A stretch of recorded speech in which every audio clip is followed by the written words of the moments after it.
पाकिस्तान के अंदर जो हड़कंप मचा है उसके बारे में आपको एक एक अपडेट वॉर रूम में हम दे रहे हैं और भारत में इस वक्त कैसे सिलसिलेवार तरीके से पाकिस्तान को जवाब देने की तैयारी चल रही है वो भी हम आपको बता रहे हैं। एक ताजा update, army chief general Upendra Dwivedi front line पर पहुंचे हैं। श्रीनगर में आर्मी चीफ ने टॉप कमांडर से मुलाकात की है। नॉर्दर्न आर्मी कमांडर ने उनको ब्रीफ किया है। जनरल एमवी सुचिंद्र इस मीटिंग में शामिल थे। Deputy army chief lieutenant general Prateek Sharma भी इस मीटिंग में थे और 15 कोर के जनरल प्रशांत श्रीवास्तव भी इस बैठक में थे।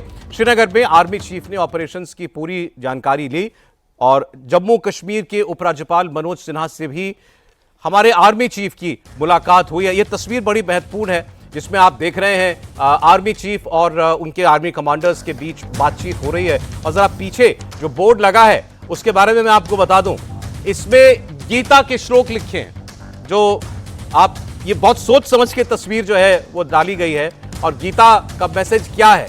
गीता का मैसेज है जब अधर्म बढ़ता है तो उसका नाश करना पड़ता है और भारत वही करने जा रहा है। एक एक कदम से बड़ी बारीक मैसेजिंग इस वक्त की जा रही है और आर्मी चीफ कश्मीर पहुंचे हुए हैं। इस वक्त आर्मी चीफ का कश्मीर दौरा बहुत महत्वपूर्ण है। अपने आर्मी कमांडर्स के साथ उनकी बातचीत हुई है, बैठक हुई है और उनको पूरी तरीके से ब्रीफ किया गया है कि इस वक्त वहां पर फ्रंट लाइन पर क्या सिचुएशन बनी हुई है। आपको बता दूं, पाकिस्तान ने आज सुबह एलओसी पर हरकत करने की कोशिश की थी। छोटे हथियारों से एलओसी पर कुछ गोलीबारी भी की थी जिसका जवाब भारत की तरफ से उसको दे दिया गया था। कुछ आतंकवादियों के साथ एनकाउंटर भी चल रहे हैं जिसमें 2 आतंकवादी मारे भी गए हैं। तो ये सब इस वक्त कश्मीर की सिचुएशन है। जनरल सुई, बिल्कुल देखिए, ऐसा कश्मीर में जैसे आप बता रहे हैं कि आर्मी चीफ का जाना पता रहता है, लेकिन इस समय जो हालात है, बदले हुए हालात को देखते हुए ऑन ग्राउंड जो रखी होती है, इंटरेक्शन होता है, बातचीत होती है, उसका काफ़ी महत्व रहता है। दूसरी बात, जैसे जो आपने अभी बताया कि सीज फायर वायलेशन हो रहा है और इन्फिल्ट्रेशन करने की कोशिश की जा रही है। परसों उड़ी में 2 आतंकवादी मारे गए, कुलगाम में एनकाउंटर चल रहा है, पुंछ वगैरह। पाकिस्तान लगातार कोशिश कर अंदर भेजने की। देखिए, यहाँ पर कई लोग कहते हैं कि पहलगाम में कैसे हो गया। हर एक इंसिडेंट जहां एक एनकाउंटर में हम मिलिटेंट मारते हैं तो वो एक ऐसा ही पहलगाम बचाते हैं। आर्मी कम से कम 100 इंसिडेंट ऐसे बचाती है, तब कहीं एक आध ऐसा होता है जो इस तरह से लाइमलाइट में आता है। अनफॉर्चुनेट था, लेकिन वाकई में आज जो मैं जानता हूँ, मैं खुद कश्मीर में 7 बार सर्व किया है। सीमा पर हमारे सैनिक पूरे सजग हैं, तैयार हैं और प्लान्स भी रेडी रहते हैं हमेशा। लेकिन जब ये करना होता है कुछ लास्ट मिनट में नेचुरली कुछ ना कुछ कोऑर्डिनेशन और तैयारी की जाती है। और जिस प्रकार से मोदी जी का कल बयान देखा था, मैंने भाषण देखा था, वहाँ पर उनका दर्द, उनका गुस्सा और उनका जो एक आतंक के खिलाफ लड़ाई का दृढ़ निश्चय, ये बात नज़र आती है किस प्रकार से आतंकवाद के खिलाफ लड़ना है। यहाँ 2-3 चीज़ें, जैसे भी एक्शन शुरू भी हो गया है कि मिलिटेंट्स को तो मार देंगे, जो उनके सिंपैथाइजर्स हैं, ओजीडब्ल्यूज हैं, उनके खिलाफ कार्रवाई शुरू हो गई है। 2000 ओवरग्राउंड वर्कर्स डिटेन किए गए कश्मीर में, सर ये भी खबर है। बिल्कुल, क्योंकि वहीं से उनकी सपोर्ट के बिना कैसे आते? बॉर्डर से अगर बहुत कम संख्या, ऐसी बात नहीं है, ज़्यादातर कश्मीरी बदलाव देख के उनका सोच बदली हो चुकी है, लेकिन कुछ लोग अभी भी हैं और जिनको आइडेंटिफाई करके उनको न्यूट्रलाइज करना बहुत ज़रूरी है। क्योंकि उसके बिना अगर बॉर्डर क्रॉस करके पहलगाम तक पहुँचे तो नेचुरली बीच में 2-3 जगह उन्होंने शेल्टर ली है। और तीसरी बात, जो प्रधानमंत्री जी की आतंक के खिलाफ लड़ाई, जिसकी वजह से पाकिस्तान में आज हड़कंप मचा हुआ है, क्योंकि पाकिस्तान को पता है कि वो आतंकिस्तान है जी। और यही कारण है कि आज उन्होंने सिर्फ आतंक के खिलाफ लड़ाई बोली और पाकिस्तान के अंदर एक और अपडेट देता हूं आपको। दिल्ली में इस वक्त क्या हो रहा है? बीएसएफ के डीजी दलजीत चौधरी गृह मंत्रालय पहुंचे हैं। वहां पर नॉर्थ ब्लॉक में गृह सचिव गोविंद मोहन से उनकी मुलाकात हुई है। उसकी तस्वीर आपको मैं दिखाता हूं। बीएसएफ के डीजी की दिल्ली में गृह सचिव के साथ मुलाकात हुई। उन्होंने कुछ कमेंट करने से इनकार कर दिया। आपको मालूम है कि हमारा बीएसएफ का एक जवान जो कि गलती से बॉर्डर के उस पार चला गया था, उसको पाकिस्तान के रेंजर्स ने पकड़ दिया है। 48 घंटे से भारत एक फ्लैग मीटिंग की मांग कर रहा है, लेकिन पाकिस्तान के रेंजर्स फ्लैग मीटिंग के लिए नहीं आ रहे हैं। अच्छा, ये जो बात हुई है ये होते रहती है। पाकिस्तान के लोग भी गलती से इधर आ जाते हैं, हमारे लोग भी गलती से उधर चले जाते हैं। आप पूछेंगे गलती कैसे होती है, तो वो भी मैं आपको बता देता हूं। क्योंकि भारत के बॉर्डर के गांवों पर लोग रहते हैं, शहरी रहते हैं और वहां वो खेती भी करते हैं। और हमने जो बॉर्डर पर फेंस लगाई हुई है, उस फेंस के दूसरी ओर उनके खेत पड़ते हैं उन गांव वालों को अपने खेतों तक ले जाने की मदद करने के लिए बीएसएफ के जवान उनको लीड करके जाते हैं और कई बार उसमें गफलत हो जाती है कि कहां भारत की टेरिटरी खत्म हो रही है, कहां पाकिस्तान की सीमा शुरू हो रही है। लेकिन अभी तक इस बात का ख्याल रखा जाता था, भारत ने हमेशा ख्याल रखा यह हरकत भी पाकिस्तान ही कर सकता है, ये जानते हुए कि ये जवान गलती से रास्ता इसको अनुमान नहीं रहा और ये अपनी सीमा लांघ गया, वहां तक पहुंच गया, इसकी और कोई मंशा नहीं है, उसको उसने कई घंटों से बंधक बना करके अपने पास रखा हुआ है और उसको भी एक हथियार के तौर पर वो इस्तेमाल कर रहा है। जरन दत्ता, देखिए ऐसा है, मैंने अपना डिवीजन कमांड किया Poonch Rajouri sector, 250 kilometre of line of control. तो मैं लगातार पाकिस्तानियों के सामने वहाँ था, उस एरिया में किस समय था वो अलग बात है।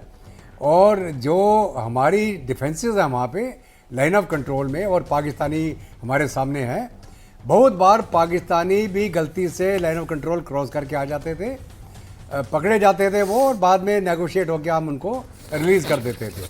ये बहुत बार होता है क्योंकि जैसे आपने बताया कि फेंस पीछे है और एक्चुअल में जो बाउंड्री है वो आगे है और फेंस कभी भी बिल्कुल ज़ीरो लाइन के ऊपर नहीं होती है। यही हाल उधर हमारा बांग्लादेश साइड में, यही हाल हमारा पंजाब में है, आईबी सेक्टर में जो बीएसएफ की फेंस है वो पीछे है और विलेजेस आगे जाते हैं खेती बाड़ी करने के लिए। नॉर्मल हालत में ये हो सकता है पाकिस्तानी रेंजर उसको नज़रअंदाज करते, लेकिन अभी तो मौका ढूंढ रहे थे कि कोई एक बीएसएफ का जवान हाथ में आ गया। वो कोई माइनर इशू है, अगर ये इसको इस्तेमाल भी करना चाहेंगे तो क्या इस्तेमाल करेंगे? एक फौजी आज नहीं तो कल हम वापस ले आएंगे, इसके साथ वो कुछ कर नहीं सकते हैं। दूसरी बात क्या है कि जहाँ तक हमारा सवाल है बॉर्डर के ऊपर, हमारी सेनाएं, क्योंकि मैं जैसे आपको बता रहा हूँ, पुंछ राजौरी का जो डिवीज़न है भारत का सबसे बड़ा डिवीज़न है लाइन ऑफ कंट्रोल के ऊपर, ठीक है। 250 किलोमीटर की लाइन पुंछ से लेकर नौशहरा के एज तक आती है और फिर वो अखनूर सेक्टर चालू हो जाता है। वहाँ पे अगर ये शिमला अग्रीमेंट नहीं होता तो हम कब के लाइन ऑफ कंट्रोल जो ये चलते हैं ना सीज फायर लाइन हो जाए, हम क्रॉस करके बहुत सारे इंपॉर्टेंट जगह पे कब्जा कर जाते। अगर पाकिस्तान चाहता कि हम सब शिमला अग्रीमेंट बंद कर दें तो बहुत अच्छी बात है। हमने जो 1948 में गलती कर दी थी कि यूनाइटेड नेशन में चले गए थे, वो तो खुद ही दरवाजा खोल रहे हो ना आप हमारे लिए। खोलना चाहिए इनको। अच्छा, मैं आपको पहले मैंने बयान सुनाया था, एक पाकिस्तानी पत्रकार अमेरिकी विदेश मंत्रालय के प्रवक्ता से पूछता है कि क्या राष्ट्रपति ट्रंप भारत और पाकिस्तान के बीच मध्यस्थता करेंगे। टका सा जवाब दे दिया उसको अमेरिका के विदेश मंत्रालय प्रवक्ता ने कि मैं इससे ज्यादा कुछ नहीं कह सकती कि अमेरिका ने इस हमले की निंदा की है। तो वहां जनता पूछ रही है कि चीन तो आएगा ना हमारी मदद करने जब भारत हमला करेगा। भाई जब पूछ रही है जनता, वो अपने आप में दिखाता है कि वो नहीं आ रहा है, तभी तो पूछ रहे हो। आज अगर आप आज की पार्ट में देखें, इंडिया को पूछने की जरूरत पड़ती है कि रशिया हमारे साथ खड़ा होगा या नहीं, आप बता दीजिए। कभी भी किसी भी फोरम में आप देख लीजिए, कभी भी हमें अभी बोलने की जरूरत पड़ी कि यूएस हमारे साथ आएगा या नहीं। यूएस का फॉरेन मिनिस्ट्री का लेडी बोल रही है, ट्रंप 2 बार कॉल कर चुका है। इजराइल हमारे तरफ आएगा या नहीं, आपने कब पूछा एज अ मीडिया, आप बता दीजिए। बिल्कुल। लेकिन उनका प्राइम मिनिस्टर 2 बार कॉल कर रहा है, उनका जो एम्बेसडर यहां पर है वो क्लैरिटी के साथ बोल रहा है कि हम किसी भी हद तक जा सकते हैं इंडिया की टेररिज्म फाइट करने के। क्योंकि देखिए इसमें जो बड़ा मॉरल हाई होता है ना, वो होता है टेररिज्म। जब आप टेररिज्म के खिलाफ लड़ते हैं तो दुनिया आपके साथ इसलिए चलती है कि वो अपने आप को टेररिस्ट के साथ नहीं दिखा सकती। और उससे भी बड़ी बात मैं करता हूं कि आप मुझे एक बात बताइए, ये जो श्रीमान जी बोल रहे हैं हम दोस्तों को, अपने दोस्त मुल्कों को, चलिए गिनवाइए मुझे कितने दोस्त हैं। नहीं, मैं सीरियस वाली बात, आप मुझे गिनवाइए कितने दोस्त हैं। अरे मैं बोलता हूं, अरे भाई चाइना नहीं, चाइना ने अभी तक हाँ कहां कहा, टर्की अपने आप कहां कहा, आप बताइए। टर्की ने कौन सी स्टेटमेंट दी कि हम इंडिया के खिलाफ पाकिस्तान में साथ खड़े हैं इस टेररिज्म स्ट्राइक के साथ, आप बता दीजिए। कंडम किया है जनाब, कोई कर ही नहीं सकता, चाहे दिल में कुछ भी रख ले।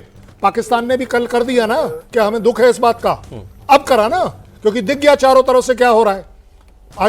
वैसे चाइना का रुख क्या होगा करण साहब, आपसे मैं पूछ रहा हूं। उनके यहाँ ये भी बात हो रही है भारत हमारा पानी बंद करेगा क्योंकि हमारी नदियां वहां उसके यहाँ से बह के आती हैं, उसकी नदियां चीन से बह के आती हैं। ना वो ठीक है, वो हमारा चाइना का मामला है। वो हमारा चाइना का मामला है। हमारा चाइना के साथ कोई लड़ाई थोड़ी ना चल रही है जैसी आपके यहां चल रही है। कौन सी ऐसी टेररिज्म है जो कि चाइना और मेरे बीच में डिफरेंसेस ला रही है? उनके मेरे बीच में जो डिफरेंसेस थे वो लद्दाख से रिलेटेड थे और वो काफी हद तक सॉल्व हो गए जब से उन्होंने भी अपनी ओरिजिनल जगह पर चले गए। एक बात, 21 राउंड ऑफ टॉक हो चुके हैं। 21 राउंड ऑफ टॉक को फेलियर मत देखिए। 21 बार मिलने को हां समझिए। डिप्लोमेसी में यह सक्सेस मानी जाती है कि आपके डिफरेंसेस की वजह से आप विड्रॉ नहीं कर रहे हैं, आप आगे बढ़ रहे हैं कि चलो अगली बार डिसाइड करें, चलो। और आप देख रहे हैं कि रिजल्ट क्या हो रहा है। चाइना अफोर्ड कर सकता है इंडिया के साथ ट्रेड बंद करना? आप बता दीजिए। चलिए, कल अगर लड़ाई का आप एक सिनेरियो चाइना के साथ ले रहे हैं क्योंकि चाइना पाकिस्तान के साथ आना चाह रहा है, ये हम बात कर रहे हैं ना। चाइना कैन नॉट अफोर्ड कि कल वो हमारे साथ एक ऐसी एनिमिटी ले ले कि जहां पर उसके और मेरे बीच में ट्रेड बंद हो जाए। अगर मैं चाइना से बेनिफिटेड हूं तो let me tell you it's a win win situation. वो मुझसे ज्यादा बेनिफिटेड है। मैं उसका कस्टमर हूं और customer is the king in this world, including US acknowledges this. India से बड़ी कस्टमर बेस मिल ही नहीं सकती। आज आप चाइना के ऊपर इस बात पर मत डिपेंड करिएगा कि वो पाकिस्तान के लिए लड़ने आएगा अगेंस्ट टेररिज्म। मैं बात स्पेसिफिक कर रहा हूं टेररिज्म से रिलेटेड। ज्यादा बड़ी बात यह है, सपोर्ट दे देगा, पैसे दे देगा, जहाज दे देगा, दैट्स ऑल। अब मैं आपको एक और बयान पाकिस्तान का सुनाता हूं। पाकिस्तान में इस वक्त एक प्रोपेगेंडा ये दुनिया के अंदर पैदा करने की कोशिश है कि ये फॉल्स फ्लैग ऑपरेशन था, ये पहलगाम का आतंकवादी हमला, मतलब भारत ने खुद करा लिया ये हमला अपने ऊपर, पाकिस्तान के ऊपर चढ़ाई करने का एक बहाना ढूंढने के लिए। वो कहते हैं पुलवामा भी भारत ने अपने ऊपर हमला खुद कराया था। लेकिन इसके साथ साथ वो अपने मुल्क की असलियत भी जाहिर कर देते हैं। नजम सेठी बहुत बड़े पत्रकार हैं, पूरी दुनिया में जाने जाते हैं, पाकिस्तान में के पत्रकार हैं। ये इससे पहले ये असलियत ये बता रहे हैं, वो सच बता रहे हैं। यानी हमारा मसला, हमारा इशू, हमारा ईस्टर्न बॉर्डर मतलब इंडियन बॉर्डर तो है ही नहीं। हमारा इशू तो वेस्टर्न बॉर्डर है। हमें अफगानिस्तान मार रहा है, हमें तालिबान मार रहा है, हमें ईरान मार रहा है। एक लाइन कहना चाहूंगा कि ये सब जो पत्रकारों बयान आ रहे हैं ना, सिर्फ एक लाइन है कि ये सब कह रहे तुमने पंगा क्यों ले लिया भैया, क्यों पंगा ले लिया, ये सब पहलगाम करके क्यों मुसीबत अपने सर में मोल ले ली और आप डर बैठा हो वहां पर।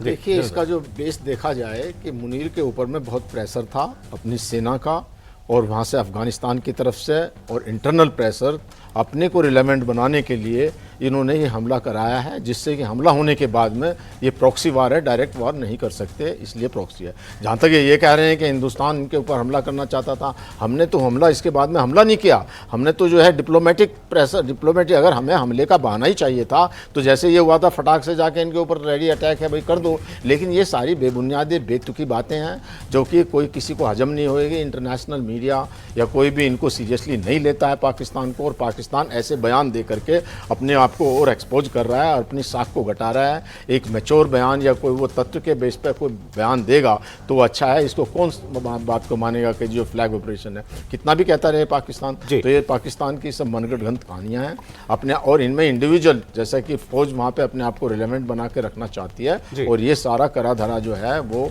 एक सेना अध्यक्ष का है। सर बहुत सर एक शॉर्ट कमेंट, सर बहुत शॉर्ट कमेंट प्लीज, आप बोलिए। फॉल्स फ्लैग की जो चर्चा चल रही है, अगर आप पीछे चले जाएं 26/11 इन्होंने बोला फॉल्स फ्लैग हिंदू टेररिस्ट, बल्कि हमारे यहाँ भी चालू हो गया था सेफ्रॉन टेरर, फाइन।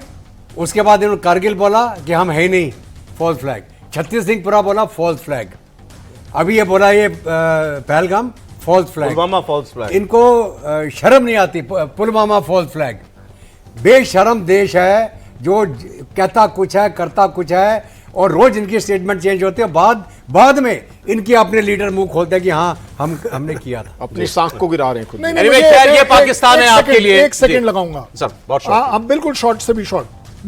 मुझे एक बात बताइए, ये फॉल्स फ्लैग है ना, अब हम पाकिस्तान में टेररिज्म के साथ भी जो है फॉल्स फ्लैग करने वाले वहां से, ये हमारे ही लोग हैं ना, एज पर पाकिस्तान। ये टेररिज्म जो है ये मेरे ही लोग कर रहे हैं, तो भाई मैं फॉल्स फ्लैग टेररिस्ट के साथ कर रहा हूं तुम्हारी टेरिटरी में, क्या ऑब्जेक्शन है? अब आप मुझे बता दीजिए। देखिए, फॉल्स फ्लैग किसी को भी बोल सकते हैं। बिल्कुल ठीक, ये पाकिस्तान है, ये कुछ भी बोल सकता है, ये कुछ भी कर सकता है, ये दुनिया के सामने अपनी बेशर्मी और लाचारी खुद इसी तरह जाहिर करता आया है, और इससे जुड़ा जो अपडेट होगा आपको इंडिया टीवी देता रहेगा। बहुत शुक्रिया जनरल दत्ता, जनरल सोई, जनरल बंसल और कर्नल शैलेंद्र, बहुत धन्यवाद आपका। आप देख रहे थे वॉर रूम। आगे देखिए पहलगाम हमले का कैसे हिसाब होना शुरू हो गया है, फ्रंट लाइन से आर्मी चीफ क्या ऑर्डर दे रहे हैं। जहां आतंकवादी हमला हुआ। ग्राउंड जीरो से आपको देंगे पूरा अपडेट दोपहर 3 बजे।